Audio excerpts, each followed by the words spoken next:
Yes, hello and good evening, and welcome to another episode of Cúilín Media here on this beautiful Thursday evening. It is me, Liam White, here alongside our regular guests, Matthew Hurley, the Gaelic Statsman, Seamus Brady from Onclehe, and Aaron Prendergast from Gaelic Games Fan TV. It is a massive weekend in the Gaelic Games circles. We have LGFA finals, we have finals in Camogie, and we also have the Ulster Football Championship final to look forward to get into. We're looking forward to having the comments come in this evening. Looking forward to seeing what your opinions are as well. So I suppose we're going to start with yourself, Matthew. Big weekend ahead. You're looking forward to the games this weekend. Which one stands out to you the most?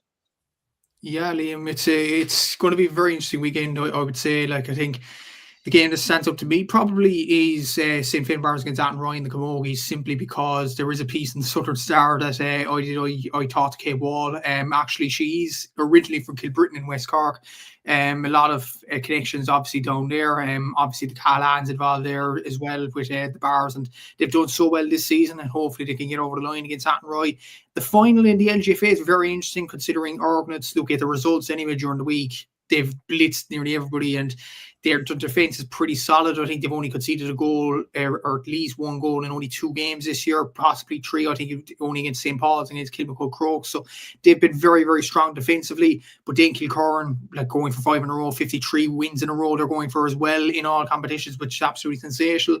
And then you obviously have the Kilcoo and Scotstown game, which is interesting enough. You would say Kilcoo are favourites considering what Kilcoo did to them last season, and it could be a repeat of last year indeed. But yeah, looking forward to the games this weekend. Obviously, there is only 9 games across all the grades, very low amount. But I suppose, as we always say, the importance is ramping up. Absolutely, the importance is ramping up. It's getting to that time of the year where the Christmas trees are being put up, but teams are still out training in the cold and blizzard as well. Seamus, I suppose we have an Ulster final to look forward to after the drama of a couple of weeks ago of the game between Newbridge and Scotstown being cancelled. We finally are getting around to it this weekend. Kilcoo versus Scotstown in the Ulster Football Championship. It was a fairly one-sided game last year, but maybe this year we could see a changing of the guard. What would you think?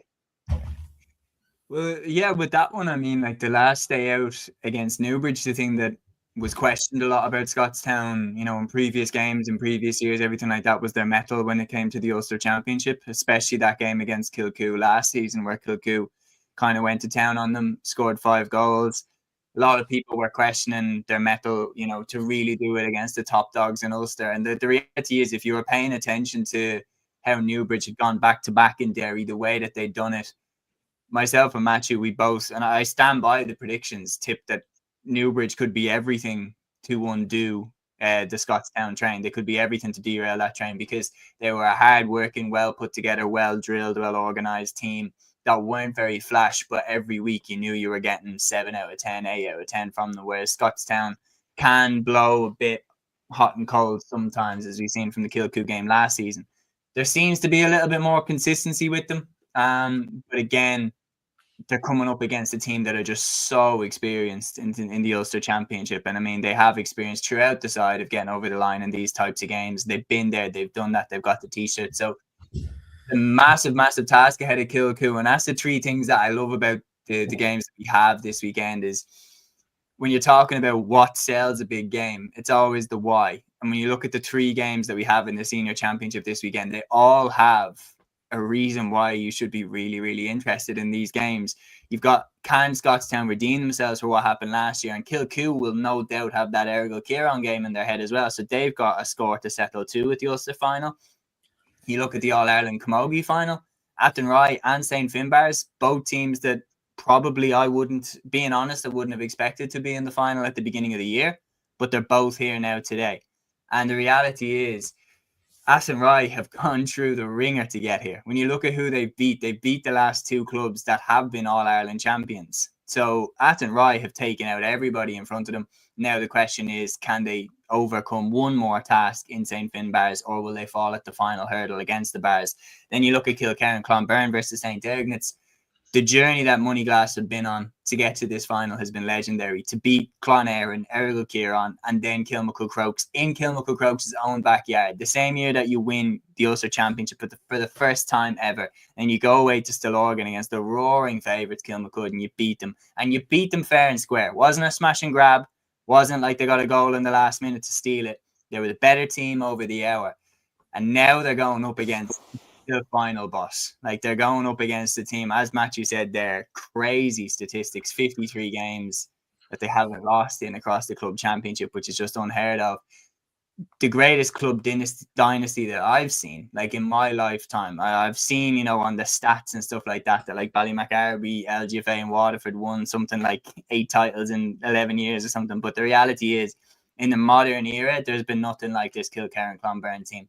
If they make it 5 in a row, they're up there with the all-time great teams, no question. So can they do it?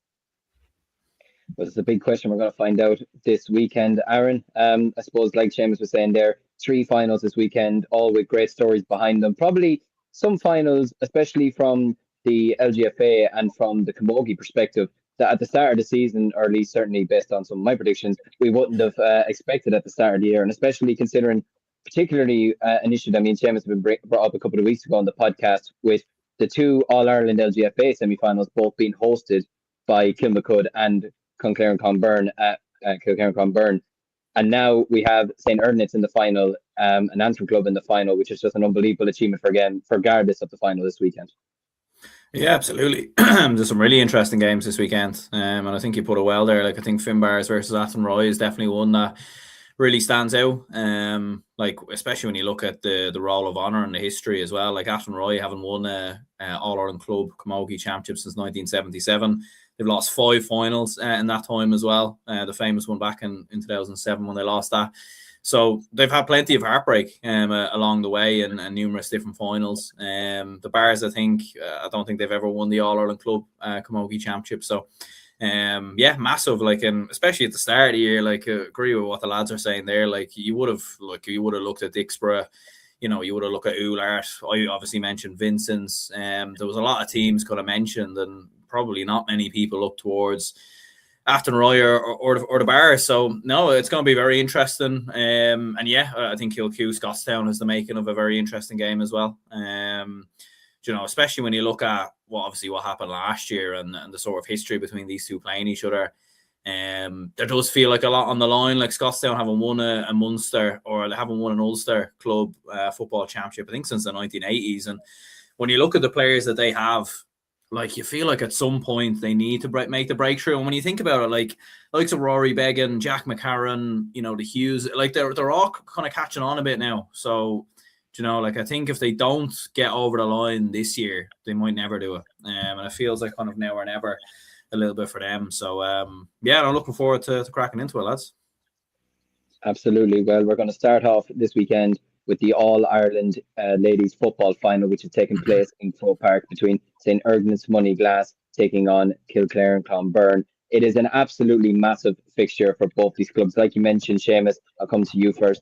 Going for 5 in a row All-Ireland titles. I mean, it puts you on the pedestal of arguably the greatest club side of all time, certainly in the LGFA circles. For St. Ergnat's, I mean, the journey that they've been on to get here, winning the Ulster Championship and in the fashion that they did, was absolutely unbelievable. But to then go away to Kilmacud Crokes, who many people would have been seeing as probably the team closest to Clonberne, to take them down potentially, and to go and beat them in their backyard, and to beat them by 2 points, and to put in the second half that they did. I mean, obviously you want to go and win a final, you absolutely do. But this feels like it's a game that they have absolutely nothing to lose in, and that could be a big motivator for them this weekend. Absolutely, it could be. And the thing is that going into that semi-final against Kilmacud Crokes, they had nothing to lose in that game also. Everybody expected Kilmacud to win.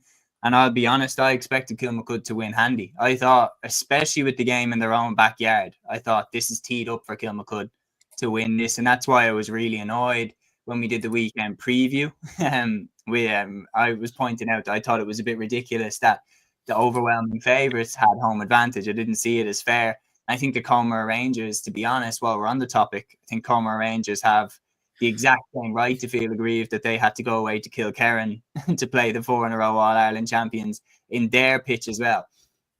So I think both of the games should have been played in a neutral ground, but that was the way that they ran it. And the thing about Ergnat as well, there's a saying as well about the referee, whenever the referee is against you, well, don't just beat them, beat the referee as well. And the reality is that Ergnat beat the circumstances that were laid out in front of them. They didn't complain. They didn't, get down about it. They just went away, did the task, and you have to give them unbelievable credit. The thing that makes this game great is either way, whichever way this result goes, history is going to be made. Either Ergnat's complete, one of the most remarkable All-Ireland Club Championship wins I've ever seen, beating Clonberne, then Kilkerrin, then Kilmacud Crokes in their own backyard. And if they top it off by beating the final boss, the team that are going for 5 in a row, one of the great dynasties that we've ever seen in the club championships in Gaelic games, if they do that, it is sensational. But then at the same time, if Kilkerrin win, which they will be favourites to do, they complete the 5 in a row. An unbelievable achievement, and one that puts them right up there as arguably the greatest club team we've seen in the game. Like, it's just, the stakes are massive. You would have to say the Kilkerrin are favourites. I think it would be a bit naive to say that they're not. But then again, it is naive to say that Ergnats have no chance, because Ergnats had no chance in a lot of people's minds going away to Kilmacud. And yet they beat them, and they beat them fair and square. If Kilkerrin take their eye off the ball, Ergnats can do damage. We've seen the forwards that they have. Maria O'Neill, the scoring rate that she can put up is ridiculous. Kathy Carey still doing the business. Brona Devlin as well was the Antrim captain this year. They're very, very strong in the forward line, Ergnats.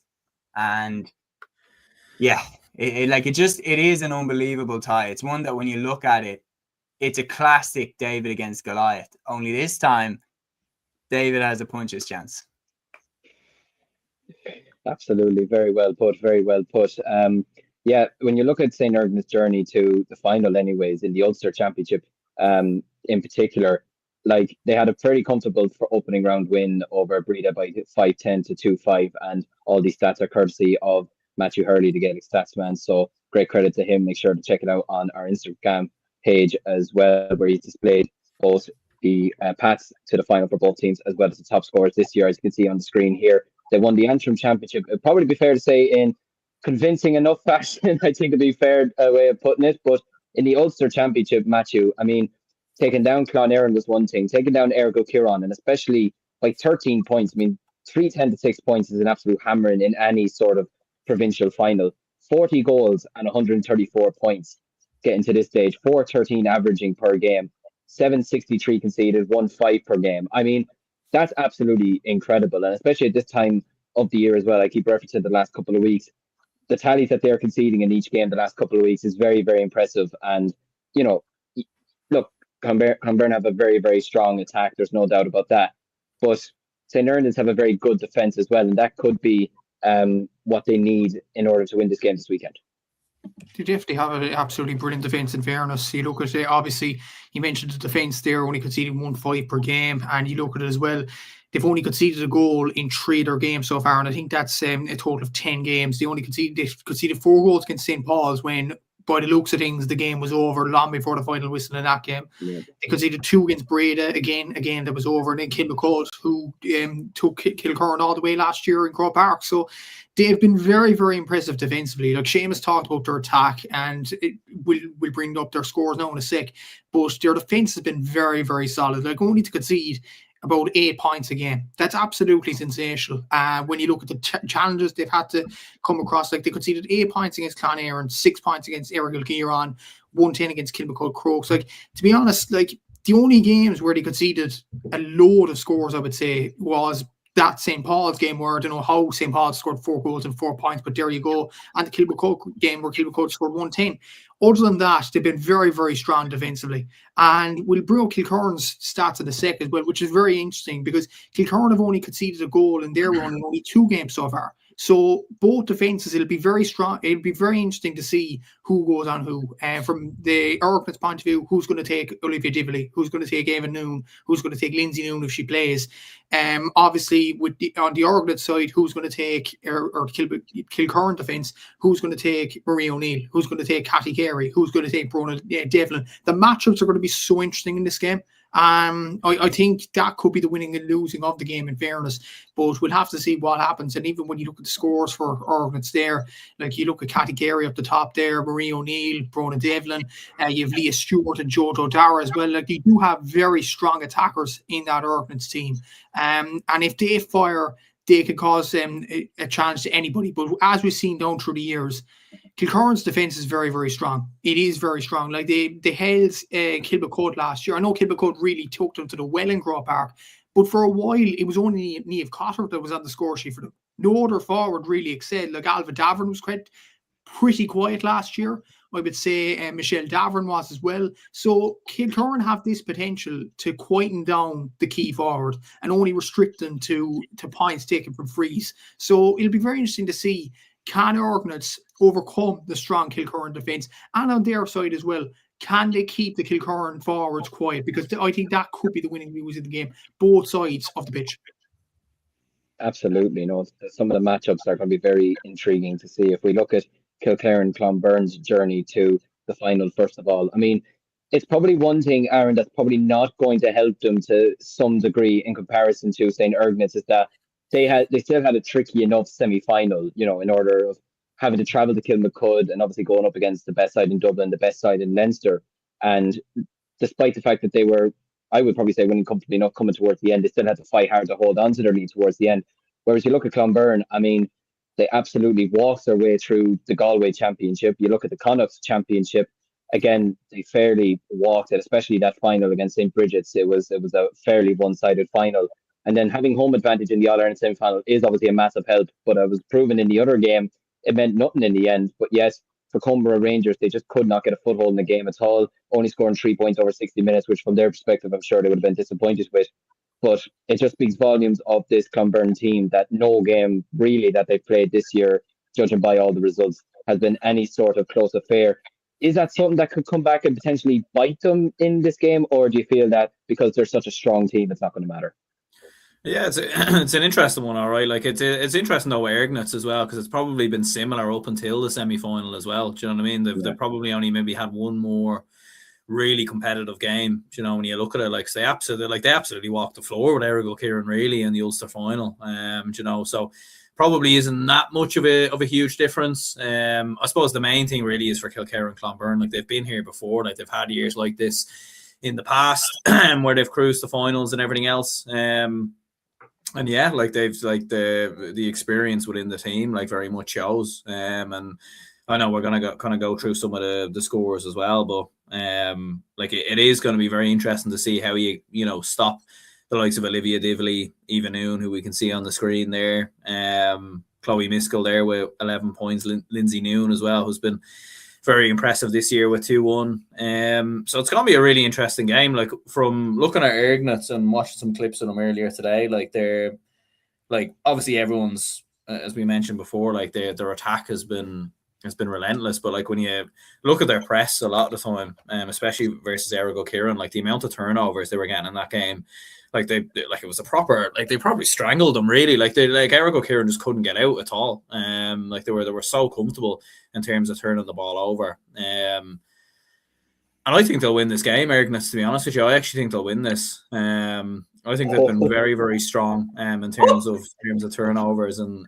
everything else. And I think I think their attack is there. And look, I certainly wouldn't be an expert when it comes to this, so it might be a shot in the dark. But I do actually fancy them from looking at clips earlier today. Well, Seamus, there's your clip for the week. That is, do you know what? I admire it. That is a great prediction. Oh, I rate it. Putting out there. I absolutely rate it. It's absolutely brilliant. I suppose is there any point in asking you this next question, Seamus? But I suppose all year we've been mentioning about Salthill Knocknacarra and the forward line that they have and that most county teams would love to have, never mind a club team. Mm-hmm. When you look at Kilkerrin Clonberne, I mean, the players that they have in just their club team alone, most county teams would absolutely adore this. I mean, the De Villiers, Aisling Mallon, Louise Ward, Nicola Ward, Eva Noon, like, I mean, Chloe Miss, like, I mean, these are just absolutely outrageous players to have on a club team. And I mean, it's no wonder when you look at all the scoring tallies that they put up this year. I mean, they've got 20 goals in this year's championship and 132 points. And I mean, that's just a really impressive feat. And when you look at the players that they have, it's very easy to be admiring them as a club and admiring them as a team. And really, for a team that's so used to Croke Park as well, that's going to be a big figure. Their players are used to playing in Croke Park as well. Who would you feel is the one forward, though, that could be the major difference come this weekend? It's a good question. And like, I think when we're looking at that, I think it's important to say as well, just before I do answer the question about the forward, that when we're reacting there, it's no disrespect at all to Ergnat. It's just like Kilkerrin are so good that you're kind of terrified to say that anybody's going to beat them. So like, fair play, Aaron, for saying that someone will take them. It's like betting against the 5 in a row Dublin team. Like, it's just the level of dominance they've had. And that's the other thing as well, is when you look at how they've got to the final, and I know that Ergnat's route has been similar, but it hasn't been as wide. The gap hasn't been as wide. Kilkerrin have absolutely annihilated everyone in their path. And the thing is like, around the middle as well is where they are hugely strong. And I'll get onto this about their forwards, which ones I think could do the damage. The main one that jumps off the page, obviously, is Olivia Divilly. What a year she's had. She correct me if I'm wrong off the top of my head. She was up for Player of the Year, wasn't she? She's up for a senior player. Unbelievable season. And she's the obvious one. But the reality is when you look at, especially around the middle third, they're so strong around the midfield and the half-back line. They've got Nicola Ward there at centre half-back, who's a generational player, Footballer of the Year in 2024. They've got Louise Ward at number 8 and Siobhan Divilly at number 9. They've got Hannah Noon as well in the half-back line. They are so strong. That's 4 nailed-on starters for the Galway team around their half-back line and midfield. And what they do with that is they form a platform of complete and utter dominance around the midfield that just, you're seeing as well, the common trait about what they're scoring is that the team that they're playing against aren't scoring.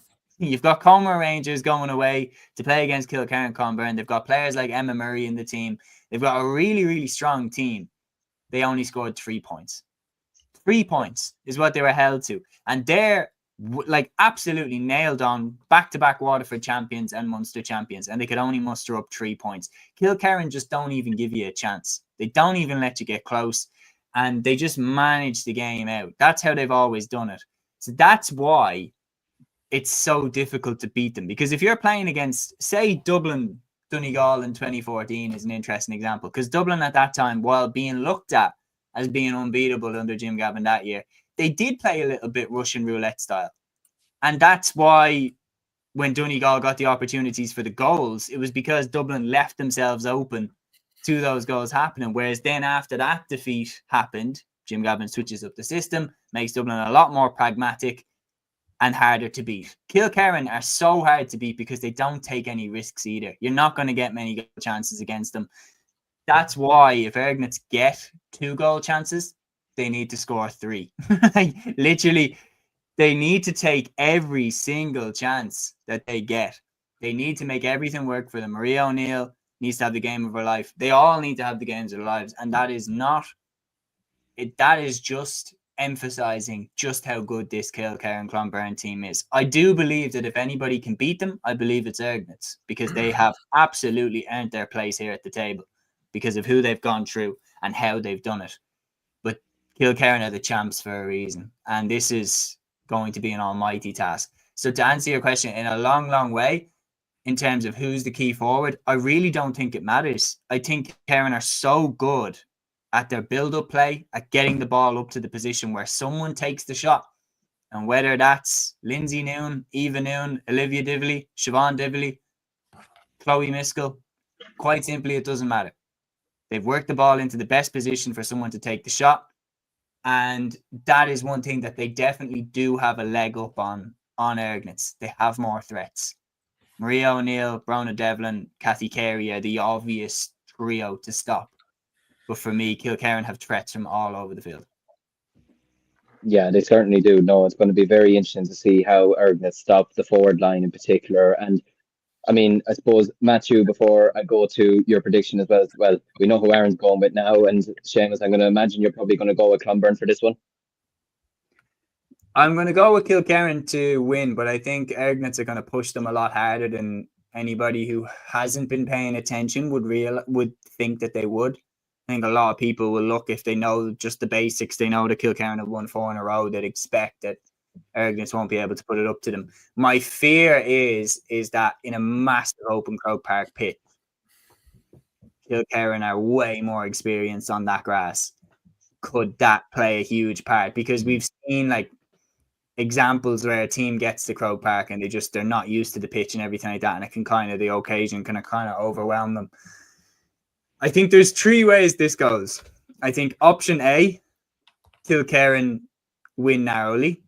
Option B is Moneyglass win narrowly, or option C, Kilkerrin dominate.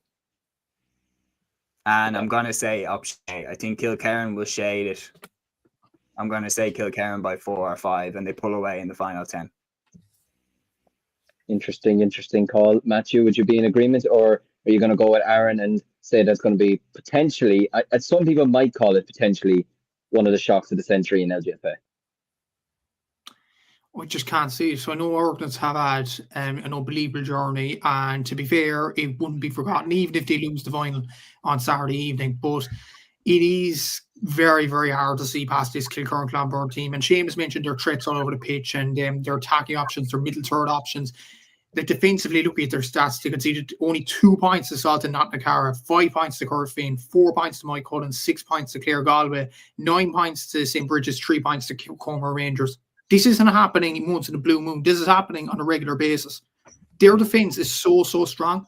I just can't see how Ergnats have they do have firepower, but how will they have the perfection to get over the line? Because the Kilkerrin have only conceded a goal, I mentioned before, in only 2 games this year, against Westport in the Connacht Championship and in the Galway Championship against Clare Galway. They didn't concede a goal against Cork Rangers, not even a sniff. They didn't concede a goal against St. Bridget's, didn't in the Galway final against Clare Galway. The thing is, Clare Galway scored a goal earlier in the Galway Championship against Kilkerrin, but then Kilkerrin learned their mistakes somewhat, and then they kept a clean sheet in the final. Like this team is so good at this present moment in time, and the run they have been on since losing that All-Ireland Final to Mournehappy in 2019 has been absolutely sensational. 52 wins as of now. It could be 53 on Saturday evening. And I think it will be 53. I think Kilkerrin Clonberne will win the game. And obviously, the lads have been saying this, and I'd say it again. It is not a disrespect to Ergnats. It's just probably a tribute to how good this Kilkerrin Clonberne team is. And I feel like that'll be enough just to get them over the line in terms of their attacking output and in terms of their defence as well. Just one thing before maybe we move on. It is a shame. Obviously, this isn't TG Carr's fault. Other things take precedence and all that. It is a shame that this final is not shown on TG Carr TV. Obviously, the junior Eurovision takes precedence on that day. Obviously, there was Irish selections and all that, so you have to kind of show it. And fair play to TG Carr for taking outside the box and going on TG Carr YouTube over this. But it is a shame that an All-Ireland Senior Final is not shown on main TV, whereas the intermediate final is earlier today, and so is Kilcoo and Scotstown as well. Look, it is just a shame, but it's just an unfortunate clash that TG Carr just can't do anything about. It is a shame.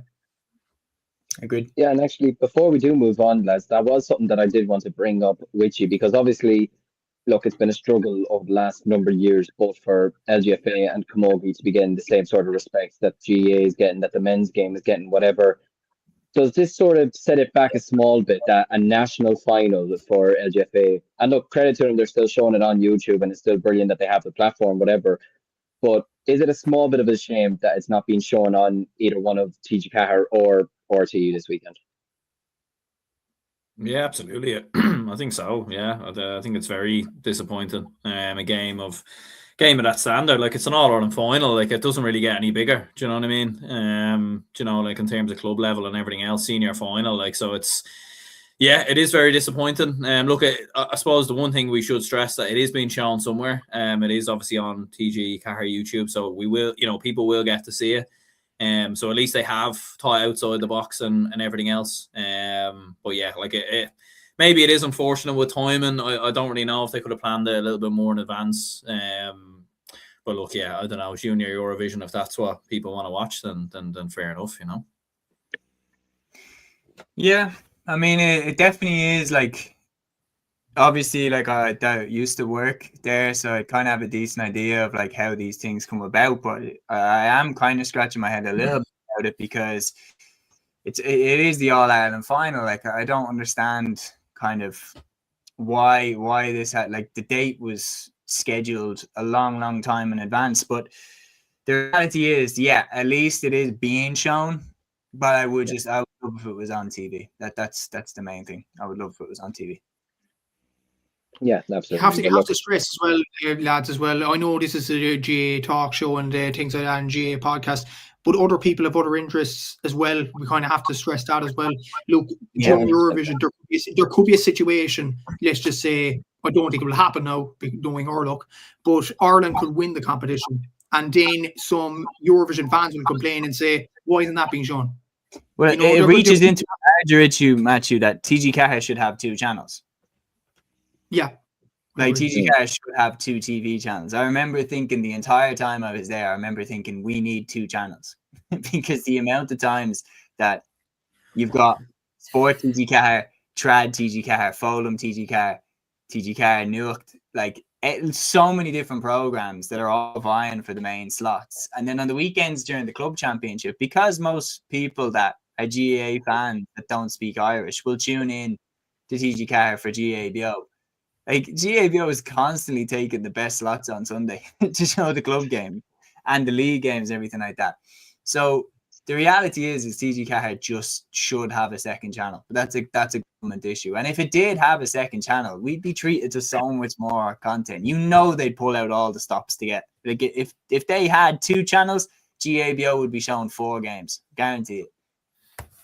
Possibly, yeah, absolutely. But look, hopefully that day does come over the next couple of years anyways, but we'll just have to wait and see. We're going to move on next to the All-Ireland Senior Camogie Final, which is taking place this Sunday in Croke Park between St. Finbarr and Athenry. I'll be at this game as I'll be doing commentary for the first game of the Intermediate Championship, but we're going to focus on the senior for the moment. And Matthew, I'm going to come to you first with this as a Cork man. St. Finbarr's in the All-Ireland Final.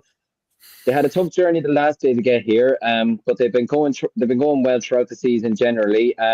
2 very entertaining games, that has to be said, in the Munster Senior Championship, particularly against Newcastle West, which went to after extra time, if that's the right way of saying it. But they had a great win the last day over Lochiel Shamrocks. 3-15 to 3-14 is an absolutely cracking result, especially at this time of the year as well. Finbarr's in the All-Ireland Final. It's a great achievement for them. You know, they've had an unbelievable year in both men's and women's, and if they can cap it off now with an All-Ireland win the Camogie Championship, then it would be surreal for the club.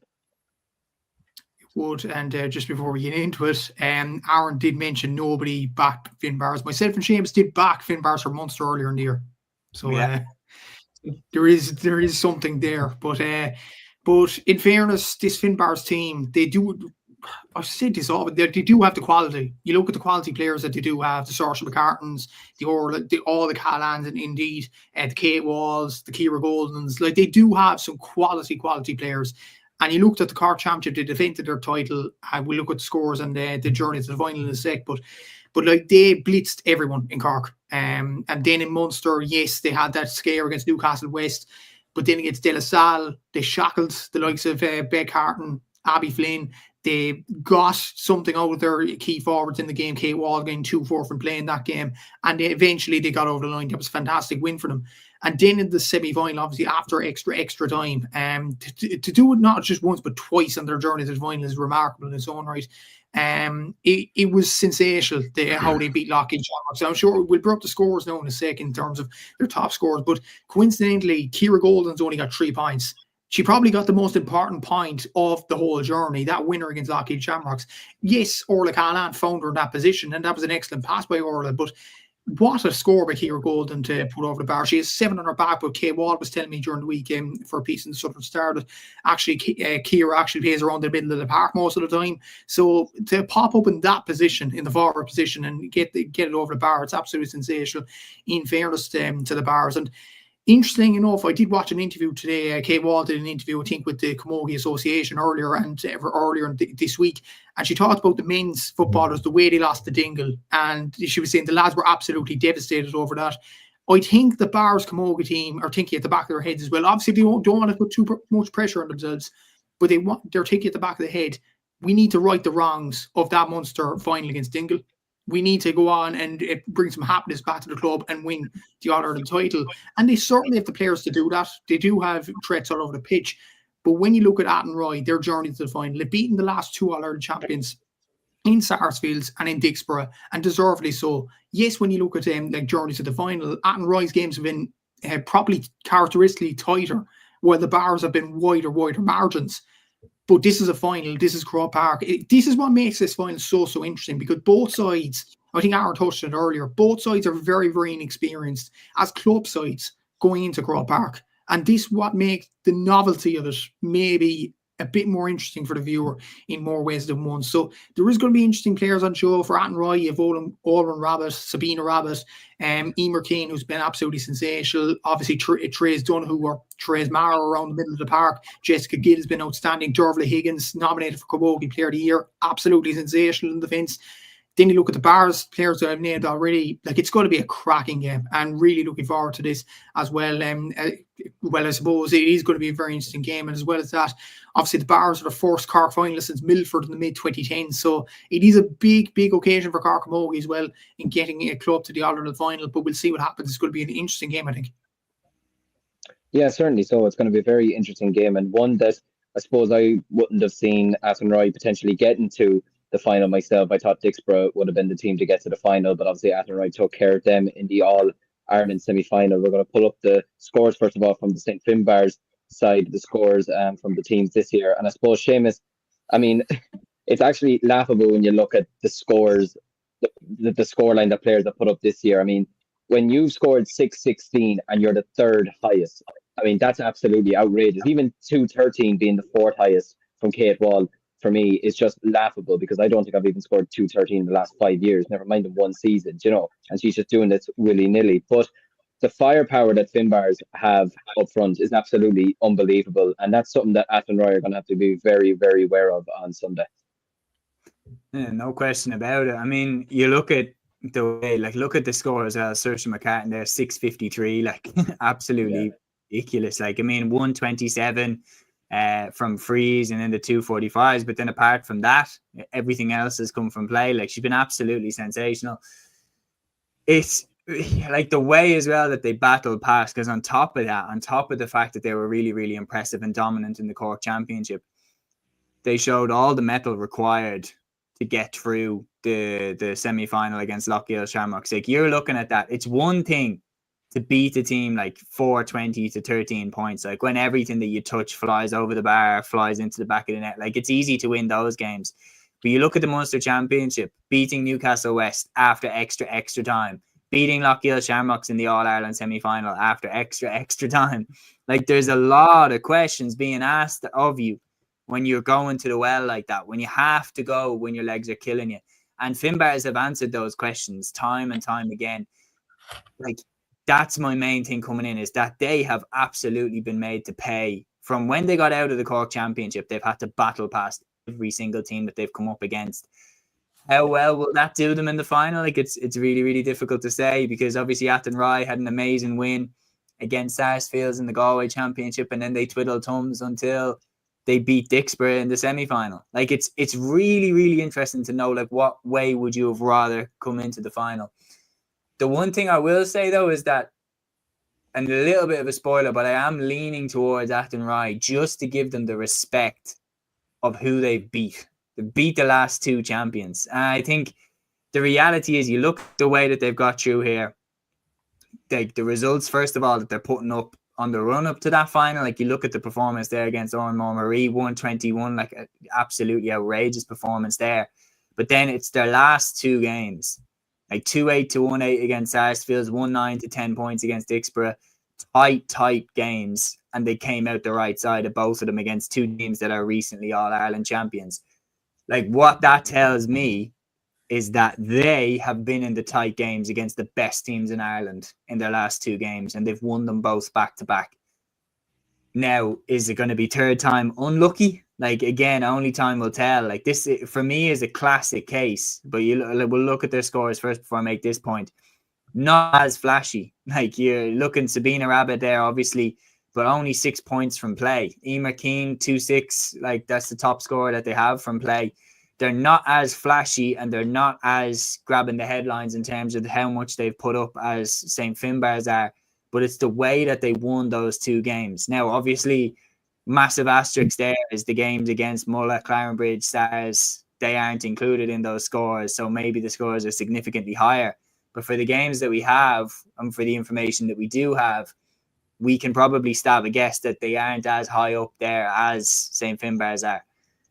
But the reality is, when you look at it this way, I'm going to bring up a really good example. Do you remember the 2010 Connacht Football Championship when Sligo beat Mayo and Galway back to back?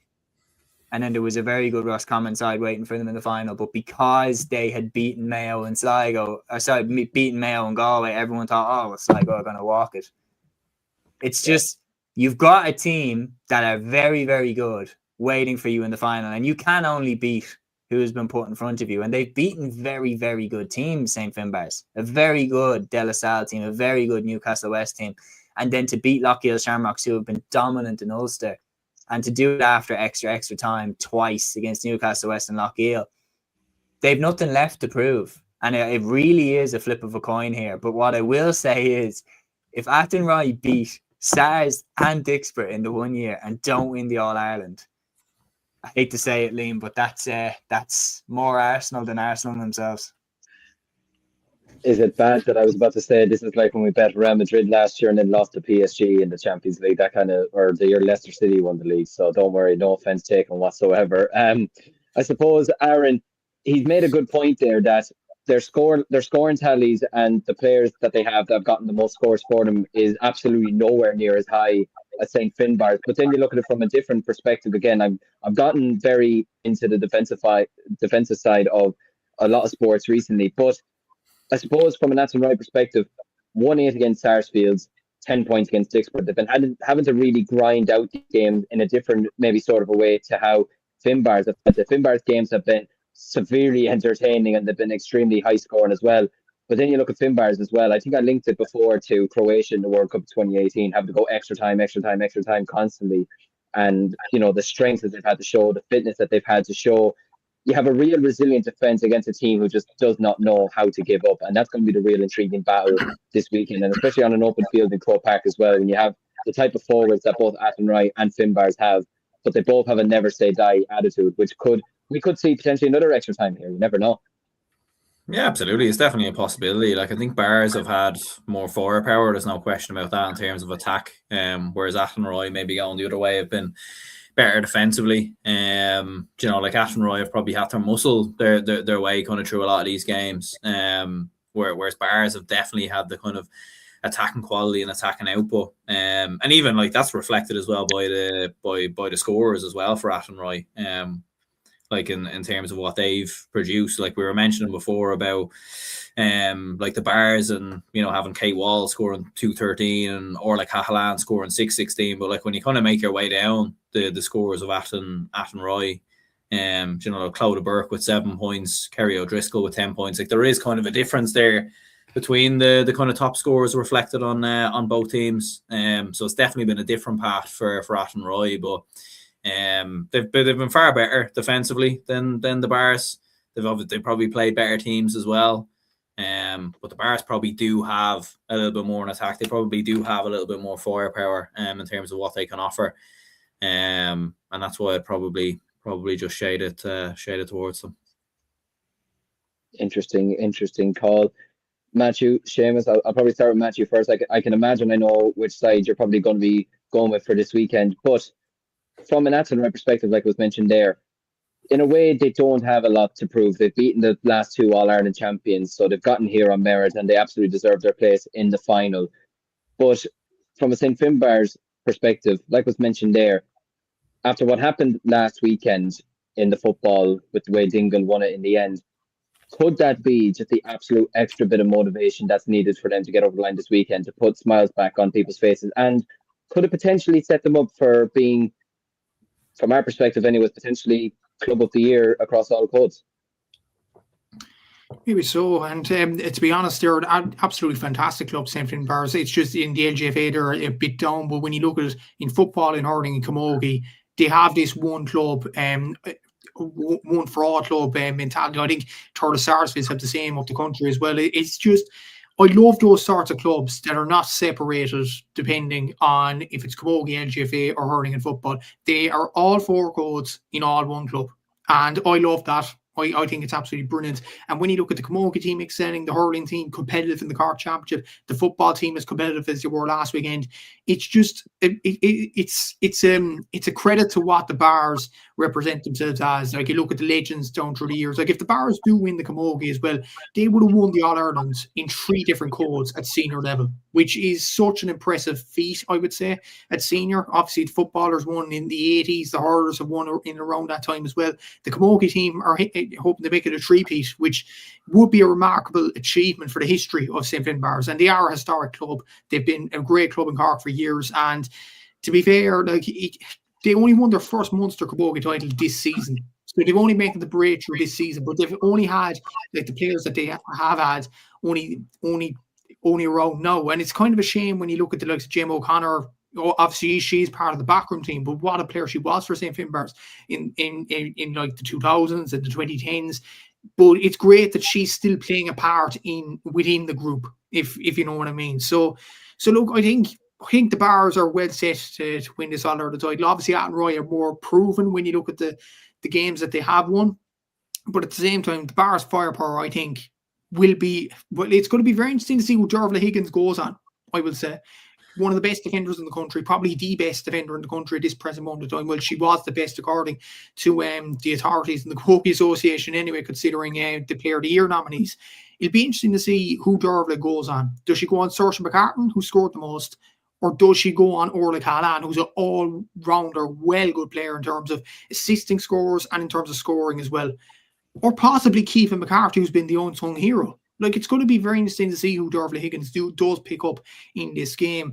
The middle of the park's going to be very interesting. You've Aisling Shannon on one side and Ciara Golden. Then on the Athenry side, you have the experience in Therese Donoghue there. It's going to be interesting to see kind of the matchups again in this final.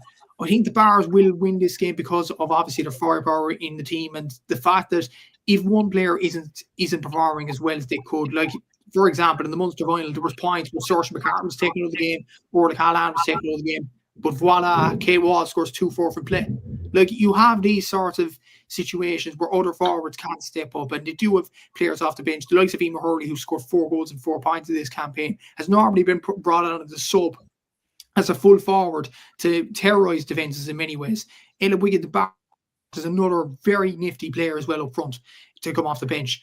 So for that reason, that's another reason why I actually tipped the Bars as well. Their bench is very, very strong, and I think the Bars might get over the line. And obviously, if they were to win the All-Ireland, what an achievement to win All-Ireland titles in football, hurling and camogie. Could you imagine if Athenry get a dodgy free in the last minute? Oh, no. Too soon?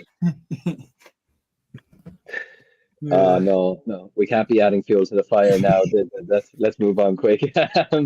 Because that would seriously, there'd be such generational hate if that happens. It'd be outrageous. But Seamus, from yourself, are we going with the Bars or are we going to go with Athenry this weekend? Who are you siding with? I kind of hinted at it earlier, but I am going to go with Athenry. I think if you look at their journey to the final, they have all the makings of being a team that can just get the job done, and they've done it now in back-to-back games against the last 2 champions. Like, to beat Sarsfields, who were all conquering.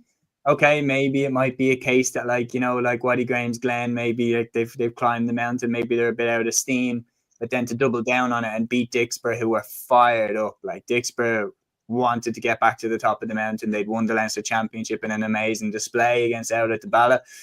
And for Athenry to turn them over, it shows that they're the real deal, like, to go back-to-back against the last 2 champions. The thing is with them as well is, as Matthew mentioned there, the defensive solidity is absolutely unbelievable. And I know that Finbarrs are so good going forward. We pulled up the scores that they had earlier, like the scoring rate of the likes of Kate Wall, Saoirse McCartan, Orla Callan. Like, it's frightening what they're putting up. But what another thing that we haven't taken into account, and we haven't taken it into account for the LGFA final either, the weather's probably going to be terrible. Like, yeah. I would put good money down that the weather will be awful. And I feel like in Croke Park, when the weather's awful, I feel like it doesn't tend to favour the team with more flair and more attacking threat. And I think that could tip it a little bit in the favour of Athenry if it becomes a real dogfight, the way that the Stars game was, the way that the Dixborough game was. And I think they've got experience in getting over the line in those ones. So I'm going against the current in this one. I'm going to be the Aaron Prendergast for this final, and I'm going to go for Athenry. Interesting call. We will wait and see what happens. It's going to be a very interesting final. I hope for my sake. You have to say where you're going. Hold on. You don't get. Let's move on before we. I thought I got away. With it. Do you know what it is? I was very tempted. I'm glad you didn't ask the football, because I was actually very tempted to say Ergnat just to side with Aaron and to potentially just cause more uproar. And you know what? I'm going to stick with her. I'm going to go 2 for 2. I'm going to say Ergnat is going to cause the upset. I don't know why. Sometimes the 5-0 is just not meant to be. I know Dublin did it, but sometimes it's just not meant to be. It wasn't meant to be for Kerry. It wasn't meant to be for Kilkenny. It wasn't meant to be for Limerick. I think we might see it again this weekend. That pressure sort of gets the team sometimes, although this Clonberne team is absolutely unbelievable, and I could sound very, very stupid come Saturday evening. I'm going to back Ergnat to pull off the shock. I'm going to absolutely do it. In terms of this game, I just think with the firepower that the Bars have, and I actually have a weird feeling that they'll be absolutely motivated after last weekend. As you said there, Matthew, they're one club, they're one dynasty. I think they might just have enough firepower to get over the line this weekend. Although I think it could be a game that could go to extra time, potentially. I don't see much between these two sides at all. So I'm going to back the Bars this weekend, and I hope for my sake it's not terrible weather, because I have to park at my sister's house and about 20-minute walk from Crow Park. So I hope to God it's not raining come Sunday afternoon or Sunday morning. But we're going to move on to the Ulster Football Championship Final, which is taking place this weekend as well, this Saturday.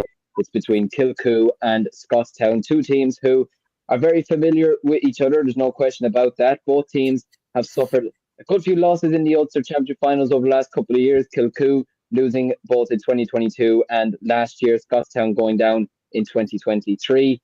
Aaron, I'm going to start with you first. You seem to be a very big fan of this Scotstown team. Like you're mentioning, some of the players probably getting on with age. They had it. They had it nervy the last day against Newbridge in that rescheduled game. They had it won. They almost blew it. They almost did, like Seamus said, they almost did an Arsenal on it and almost bottled it. But they came through in the penalty shootout in the end. And especially after last year's, let's be honest, humiliation against Kilcoo, they'll absolutely want to rewrite the wrongs of last year.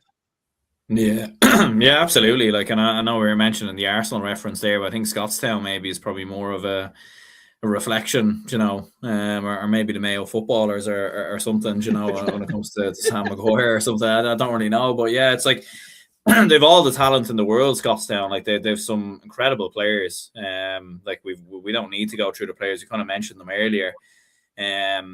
And for whatever reason, it just hasn't happened. And look, a lot of it has been down to the fact that there have been some very good teams in Ulster. You've had Kilcoo, you've had Watty Gramesglen, you've had Kilkerrin, all in recent seasons, who've all been very, very strong. Like with Scotstown, I feel like with Scotstown, they have some brilliant individual players who can light up a game, who can win a game by themselves, who can turn it on. But I think Kilcoo are probably more of a team. They're more of a unit, and they have multiple ways that they can hurt Scotstown. And the fact with Kilcoo as well, like it's just the way, like I think Kilcoo's best attribute is just their system nearly. Do you know what I mean? I don't think it's an individual player. Like it's just the way that they play football. They're all singing off the same hymn sheet. They cut through teams. They're like their output in terms of goal chances as well is freakish. Like, do you know what I mean? Like they're creating so many chances, getting so many goals. Look, I've kind of backed Scotstown a lot from the start of the year, so I'll probably stick with them. But I think with Scotstown, you can't just be relying on Rory Beggan to kick 2 pointers to keep you in the game. You can't be relying on some of the individual players, because I think Kilcoo will take advantage of that. But yeah, it's a very, very hard one to call. I'll be curious to see what the lads think. Absolutely. I suppose, Seamus, looking at Kilcoo, one thing that's probably not going to be in their favour is the fact that their semi-final was played almost a month ago. They've had a very, very long time to get themselves ready for this clash. And I mean, they were a good bit better than Erngales in their semi-final as well. They basically had the game wrapped up with, I would say, probably 15, 20 minutes to go. And especially at this time of the year, it's very hard to generate a big comeback. But looking at Kilcoo, they'll have major regrets about not winning the Ulster Championship last year. And they saw how close Kilkerrin came to winning the All-Ireland as well. how they took down Dr. Crokes in the semi-final as well. It's been a couple of years since they won the Ulster Championship as well.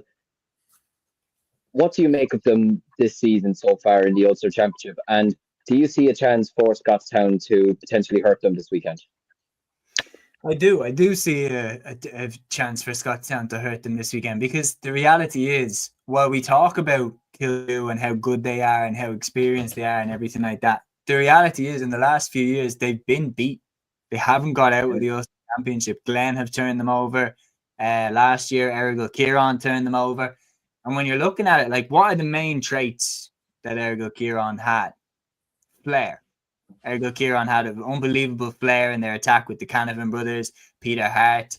And you're looking at this Scotstown team and you're thinking, well, there's a lot of flair in their attack as well. They've the likes of Jack McCarran, they've the likes of Kieran Hughes, they've the likes of Conor McCarthy bombing forward.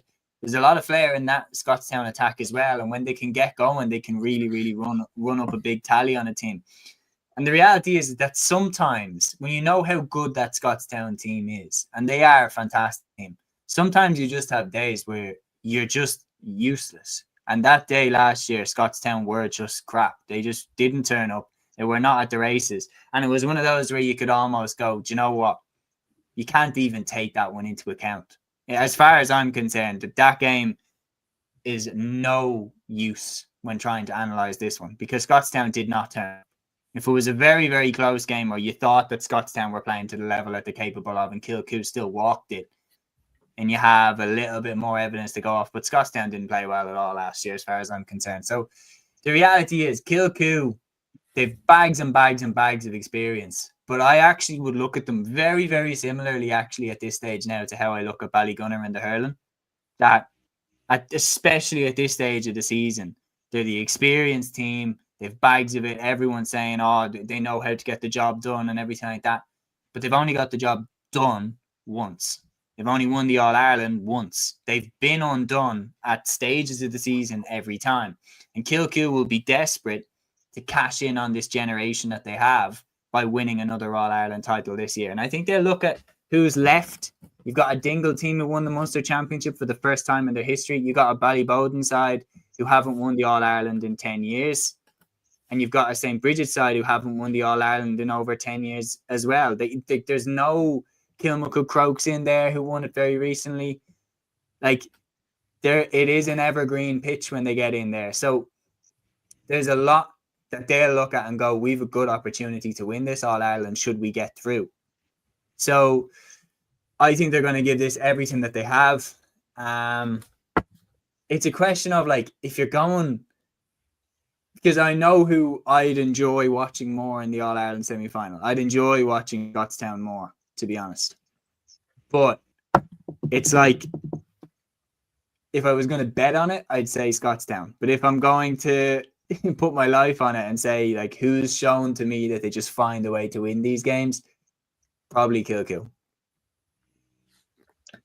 Yeah, absolutely. No, and it's one thing, Matthew, that does sort of worry me about this Scotstown team, because I'm like Seamus, I do like this Scotstown team a lot, and I stupidly thought that they beat Kilcoo last year until obviously what occurred in the end. But you look at the last day as probably the biggest example of all. They were 114 to 1-4 up at halftime. At one stage, they were 216 to 111 up with about, was it 7, 8, 9 minutes to go. And then they just completely fell apart towards the end. They nearly fell apart in extra time, nearly fell apart after extra time. And they did win on penalties. But you would just wonder if they are playing to the absolute best of their potential, if they are 5, 6, 7 points up coming towards the end of the game and they can see the Ulster Cup in their sights. Is it going to come into their minds of what happened the last day? Are they going to get too ahead of themselves? Is that something that would worry you about this team this weekend? Or is it just a case of what happened the last day happened and we just have to move on to this game? The thing is, like, this Scotstown team, Seamus listed there, Bowden, Kilcoo, Bridget's. Okay, Dingle earned their first campaign. It's a bit of novelty with them. But this Scotstown team hasn't been proven over the last few years. Like, I know they beat Kilcoo with a last-minute Rory Beggan score a few seasons ago. Maybe that was a flash in the pan because that was a moment of brilliance. And I think Scotstown would win this game through a moment of brilliance. Whether that be Jack McCarran, Conor McCarthy, Rory Beggan, Darren Hughes, Kieran Hughes, whoever it is, it'll be a moment of brilliance that wins the game for them. I don't... Like, the thing is, if this is a dogfight, if this is a mucky day, I fancy Kilcoo all day long to win this game, because Scotstown just don't. They do have quality players, but I don't think they have enough grafters in the team. Whereas you look at Kilcoo, yes, you could say, okay, they beat Ergnat, they didn't put up a challenge. Neither did Loch McCrory. But I looked at the game against Loch McCrory, I watched the full game there. What they did with Owen McEnome and Rory McCullough, they pinpointed their best man markers and they just put them on them, and that was good night after that. I think that's what Kilcoo will do to this Scotstown team. They'll just do everything in their power to suffocate them and try to make this as boring a game as possible. This is what Kilcoo do. Like, I think Paul Flynn had this. I always go back to this when describing teams that win kind of ugly. Paul Flynn said this about Tyrone beating Cavan earlier this year in the Ulster Football Championship. It was boringly good. This is what Kilcoo are all about. They make the game a dogfight and they thrive on it. Like, they don't have flashy players, as you mentioned there, but what they do have is grafters that will do their all for the team. You look at, obviously, Scotstown have the brilliance in Jack McCarron and Conor McCarthy and all these players, and the Hughes brothers, obviously, and Began.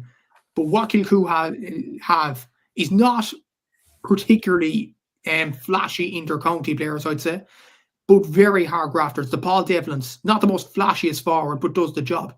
The Jerome Johnsons, Sheelan Johnsons might be a bit of flair that they need. Eugene Brannigan, not your typical footballer, I would say, but he works damn hard. Aaron Brannigan, Ian Brannigan, these sorts of players. Obviously Bobo and Gold, Niall Kane, they do have some absolute brilliant players that will give their all for the team. I don't feel like Scotstown have enough of grafters in their team. That's why I think Kilcoo will win the game at the weekend. I just feel like Kilcoo want more than one All-Ireland. They're like Ballygunner this year. They're on a mission. Scotstown, like, I feel like if they play a Ballyboden or a Dingle, I might fancy Scotstown, because it will be a score fest. It will be you score, we score, whatever. But Kilcoo will get out their threats and make this a dogfight. And I just feel like that'll be enough for Kilcoo to get over the line. I can't see how Scotstown win this game. I'll be honest with you. I don't want to be boring now, but I don't feel like this Scotstown team is proven enough to get over the line this weekend. And especially what they showed, yes, they got through on penalties against Newbridge. You could argue they get through that and no other team kind of would. But the reality was, they were 10, 13 points up at half-time against, yes, Newbridge are a good side, but a side that, not like Watty Grimsley and Scott Neal, they wouldn't have as flashy players as them, and they only were their second Ulster Championship campaign, and they still let the lead slip, and Newbridge could have easily won the game. Whereas Kilcoo, when you look at their two games so far, it's been nothing flashy. They just get the job done. And I feel like with the weather being bad as well, that's another factor as well, as Seamus mentioned on one of the other games in this show. I feel like that could be another factor, and Kilcoo will win the game. And I think they could win this by something like a 5 or 6 points, but a comfortable 5 or 6 points. Yeah, I'd be going for them to shade it, to be honest. But I do agree with you. I think that if I was likening it to another sport, I'd liken it to the classic UFC reference of like a flashy striker against a wrestler, like Usman Masvidal or something, where Masvidal is such an electric striker, and then Usman just wrestled him for 25 minutes and won by decision. Like, I look at it this way, that I can just see Kilcoo managing this game out. But then again, when Scotstown did beat them, it was poor conditions and Began got the winner. But I do think that, yeah, I'm going Kilcoo. So yeah, back to you, lads. Aaron? Yeah, I'm gonna go with Scotstown. Like, I've backed them quite a lot through the moment the Ulster Club Football Championship has started. I do agree with the lads' points there as well. Look, Kilcoo are they are the masters of these type of games and everything else.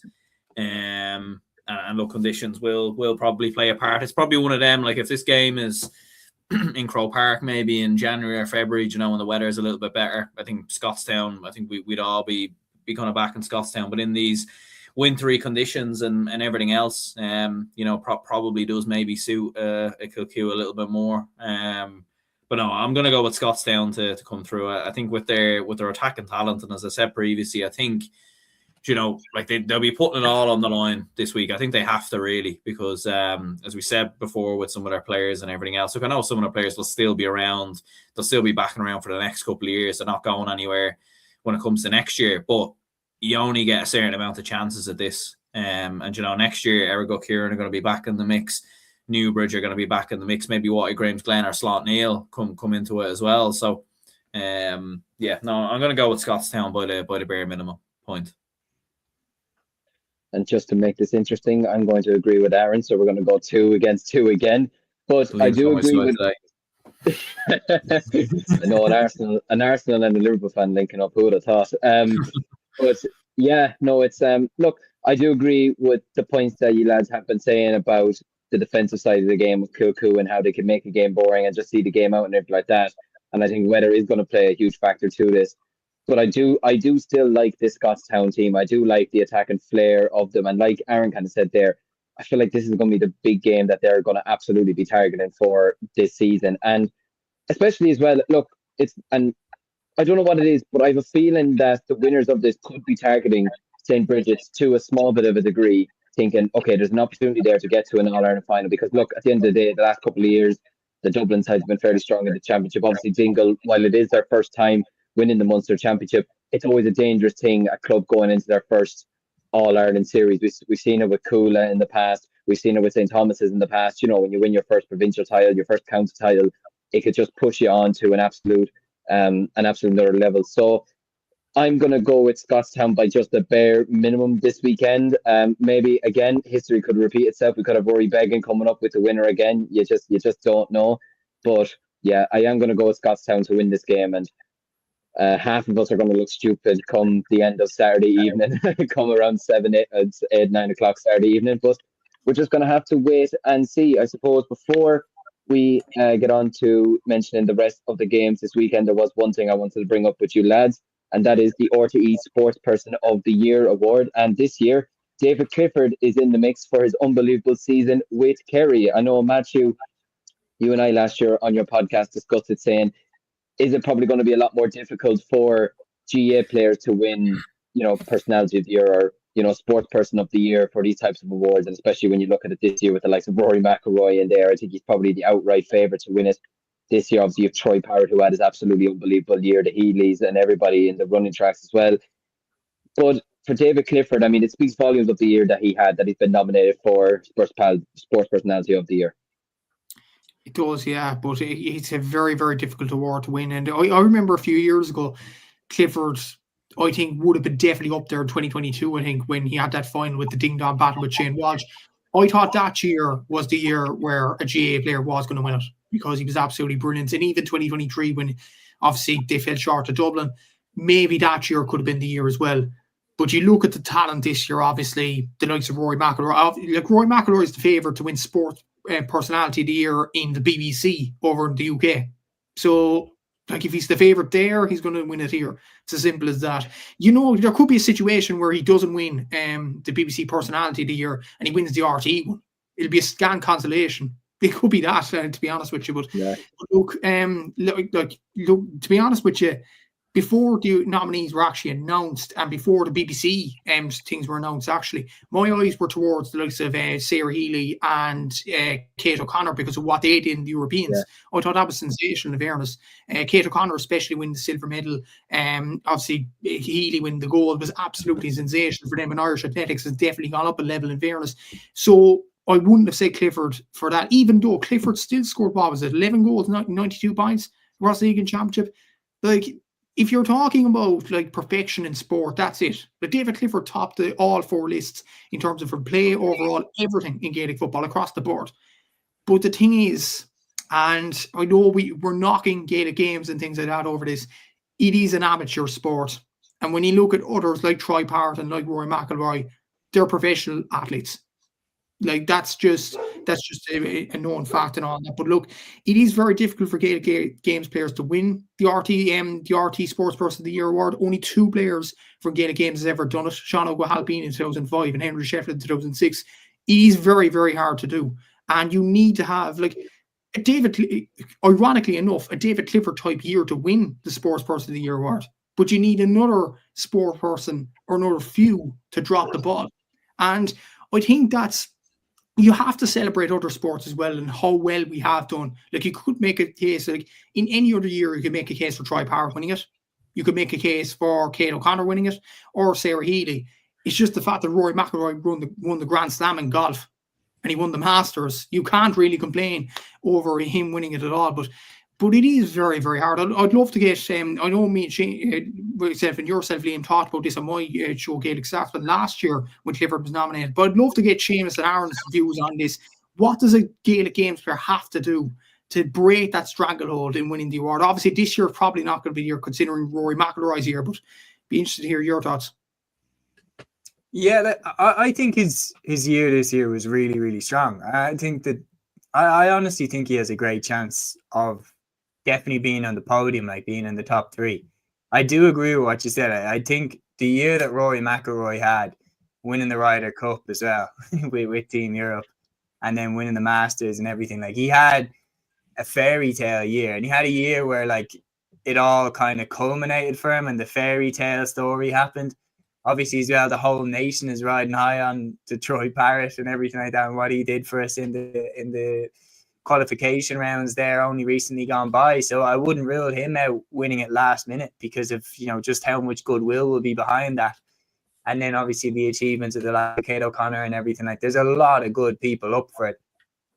But the reality is as well, it's not just the scoring tallies that Clifford put up. It was the fact that he was their absolute leader, their absolute captain going. He was first man over the trenches, like, and he was called out on RTE, like, we need all the Kerry fans to travel with us for the Armagh game. And then he led from the front in that game. He got the crucial goal then against Tyrone, and in the All-Ireland final, he was spectacular. He was the reason, the primary reason that they won the All-Ireland. I think you take him out, and I know that Doddy was saying we were being disrespected, we're not a one-man team, everything like that. They're not a one-man team. But I still think without David Clifford, you don't win that All-Ireland. And I'm not saying that you're a one-man team. I think you take Michael Murphy out of that Donegal team, I don't think Donegal would have got to the All-Ireland final. I think once you have fantastic players, your team gets a hell of a lot better. And David Clifford had one of the best years I've ever seen in Gaelic football. He had a year that before this year, my stance was, yeah, he's the most talented player I've ever seen, and he'll probably be the greatest of all time when he finishes, but I don't think he's the greatest of all time now. And after this year, now I do think he is the greatest of all time. That's how good a year he's had. So I think I'd say honest to God, I'd say he'll finish second behind McIlroy. Interesting. Aaron, would you agree, or do you feel like over the next, it's going to take something like kind of the boys were saying there, an absolute spectacular like what Clifford has had this year, and for a few other sports people to fall off, or do you just feel like it's a foregone conclusion that it's going to get a lot harder for, at the end of the day, amateur athletes to be winning this award? Yeah, I think it's a hard one, really. I think it's just the who does the voting actually for the award? Does anyone know? Not sure, to be honest. So, yeah, is it RT judges or something? I think it could be RT judges. Probably, okay. Yeah, I think it's just this. You know, it's just the sheer scale that, like, Rory McIlroy, you know, like in terms of across the board, across a global scale, that's always going to get a bit more recognition, a bit of traction as well. You know, I think with these awards as well, it does boil down to how many people are speaking about these type of things, how many people are sharing what's going on, and obviously, you know, we're big GA fans, and we've done a huge amount of work promoting the games and everything else. But the reality is, it's not on the same scale as probably Rory McIlroy. In I wouldn't be a big golf fan now personally, but I would imagine across a global scale, that's probably a bit bigger. Just in terms of a global audience, and then that's just facts. That's just how it is. You know, obviously the Gaelic games at the highest level is played in Ireland. I know it is played across in other countries as well, but generally speaking, the majority of viewers are people who are either living here or, Irish people abroad or whatever it might be. And then, like, especially after what Troy Parrott did as well, so yeah, it's probably one of them things. Look, obviously there have been GA people that have won it in the past, so probably is a combination of factors that need to happen. I don't know if, like it needs to be on a bigger. I know with Clifford with the McKeever sports deal and everything else, the brand is sort of becoming bigger and bigger. I don't know if that's something that needs to happen, where like Clifford's brand is like so big that by default he nearly has to win it at some point. So it'd be great to see him win it. Look, I think he's definitely going to be in the mix. I'd agree with Seamus as well. I think he's probably number 2. You know, like I know obviously we're big Troy Parra admirers and everything else, but that was kind of like a very brief kind of couple of moments that obviously happened within a week, whereas Clifford did it for the entire year. But look, we'll see what happens. Yeah, absolutely. Well, if we can get to the World Cup, then if Rory McIlroy wins it or someone else, I think we need to hand it to Troy Parrish possibly for getting us to the US for next summer. Before we wrap this up and we all start becoming delusional, if we've reached an hour and 15, so we might start getting delusional at this point. We'll have to wait and see. But there are other games that are taking place this weekend. So I suppose looking at the football championship first, in the Leinster Intermediate Football Championship final that's taking place this Sunday, it is Sallins taking on Clare in the final in the intermediate, and in the Leinster Junior Club Football Final we'll have Grange Nolven versus the Fighting Cocks in the Junior Football Championship final. Moving over to ladies football alongside the senior final that's taking place, intermediate final between Caltracoons and Knockbride is taking place on Saturday at 2 p.m. and at 2 p.m. on Sunday we have Cromain versus Muckalee in the All-Ireland Junior Final as well. And from a Camogie perspective, on Saturday in the Junior Final we have Virginie Oga, I hope I pronounced that right, I hope I haven't butchered that, versus St. Dominic's on Sunday. That's at 2 p.m. And then the All-Ireland Intermediate Final, which is taking place just before the Senior Final on Sunday between Ballincollig of Cork versus Camross of Laois. Thankfully and very happily to say I'll be commentating on this game on Midlands 103 alongside Cúilín Whelan, so very much looking forward to that. From your perspective, lads, one of those games that jump out to you before we wrap this up? I suppose the LGFA Junior Final between Cromain of Kerry and Muckalee of Kilkenny. We talked about St. Ergnat being one of the stories, potentially one of the stories if they do beat Kilkerrin Clonberne and Aaron's prediction does come true. But for me, I think this Muckalee story, I'm so invested in it. It's really, really good, in fairness, not just for Muckalee, but for Kilkenny LGFA. And the way they're trying to build LGFA in that county, football's kind of the poor relation, I would say, to Camogie and hurling in Kilkenny. It's very, very hard to get traction. Obviously, in the men's football, they aren't even in the National Football League. And that's something that needs to be probably fixed in the next few years. With the LGFA, they're in the little National League. Kilkenny are in the little National League. And yes, they're getting pumpings nearly every week to sides like Sligo or whoever will do good in Division 4. Like, I think they got pumpings for Man and Antrim in the past year, which wasn't good for them. But this club run by Muckalee will rise the county fourfold. It's brilliant to see. Obviously, you have Emma Lawler, who's one of the main players for the Kilkenny LGFA team. You have a couple of Camogie players in there as well. Edwina Keane, who's retired Kilkenny Camogie player, and Kate Nolan, who's a very good Camogie player for Kilkenny, is actually corner forward on this Muckalee team as well. So it's great to see Kilkenny Camogie players try to rise the profile of Kilkenny LGFA as well. So yeah, I think that's going to be my pick of the games of the week. And I do think if Muckalee managed to win the All-Ireland on top of Leinster, I think it has to go down. As I know it's low down the ladder, but I think it still has to go down on a number of factors as probably one of the achievements of the year, in my opinion. Yeah, absolutely. No, it'd be interesting to see if they can go and win that final come Sunday afternoon, and there'll be some celebrations in Kilkenny if that does happen. So that is the podcast for another Thursday evening. My thanks to everyone who tuned in this evening and left a comment as well. It's a very, very intriguing weekend that we have ahead of us. My thanks to Matthew, to Seamus and to Aaron, as always, for jumping on. We'll be back again Sunday night to look back on the weekend's games and to see which one of us is going to look stupid after some of our predictions in this episode. But until then, thanks a million for watching. Make sure to check out all the lads' channels as well, and their various channels, and to make sure to listen to this on Spotify as well as to checking out the Gaelic Statsman page for all your latest news, because, well, he's really saving us this season with the fixtures and the results and the news and everything like that. So thanks a million for watching. We'll be back again Sunday night. Until then, ta-ra. Instinct, baby.